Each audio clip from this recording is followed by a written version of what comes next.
Hello friends, hope you all are happy in your holidays. In the previous class, we discussed about what is neutralization reaction.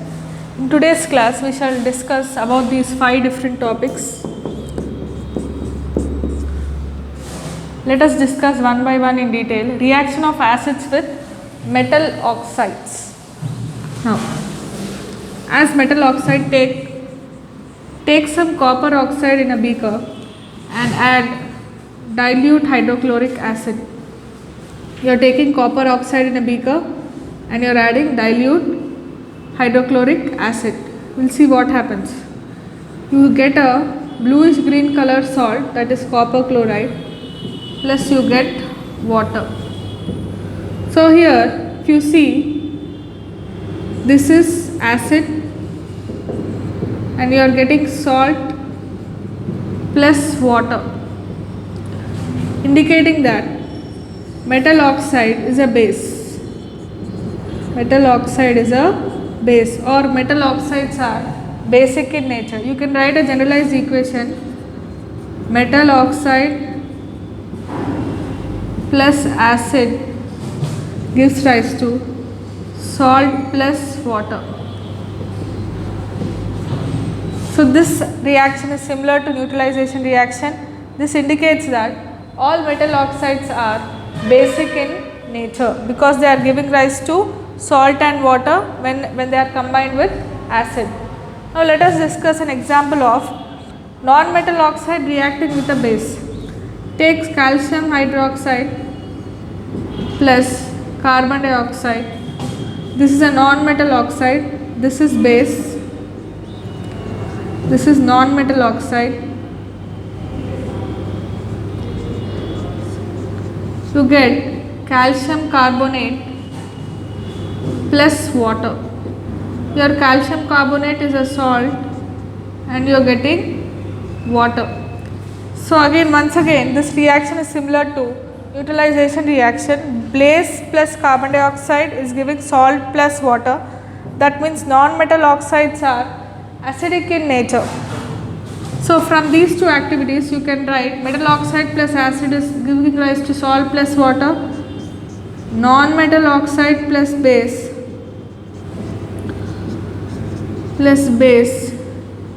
is giving rise to salt plus water.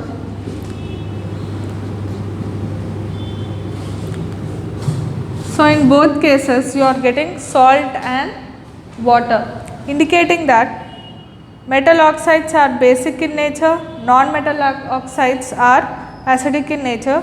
Here CO2 is acidic in nature, whereas CuO is basic in nature. Now let us discuss a small activity to understand what do acids have in common.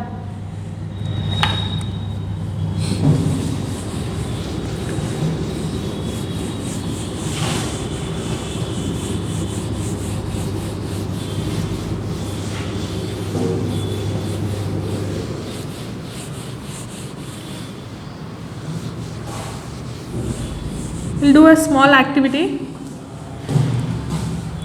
to understand this. Take a beaker, 100 ml beaker, take 2 different colored wires, put them in AC plug, connect these two ends of these 2 wires to graphite rods like this. Close the circuit by using a bulb. This bulb, we didn't on it yet, is 230 volts. This is red color, this is black color.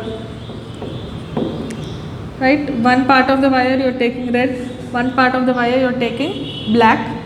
These two are graphite rods. Now prepare solutions of starch, glucose, hydrochloric acid,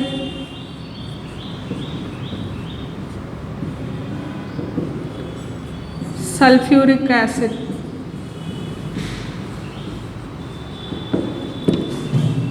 Now one by one what you do is, first you put starch solution into this and switch on the plug and see whether the bulb glows. Next, put glucose solution in this, switch on the circuit and check whether the bulb glows. Similarly, you put hydrochloric acid and sulfuric acid. In the case of hydrochloric acid and sulfuric acid, you observe that the bulb glows, whereas for starch and glucose solution the bulb doesn't glow. This is because whenever acid is added to water, it ionizes, it splits into ions. Similar activity you can conduct with bases as well. Even in case of bases, you find that the bulb glows. In case of bases or acids, the bulb glows because bases also ionize in water. Now, let us see whether dry HCl gas is acidic or not. Let us test.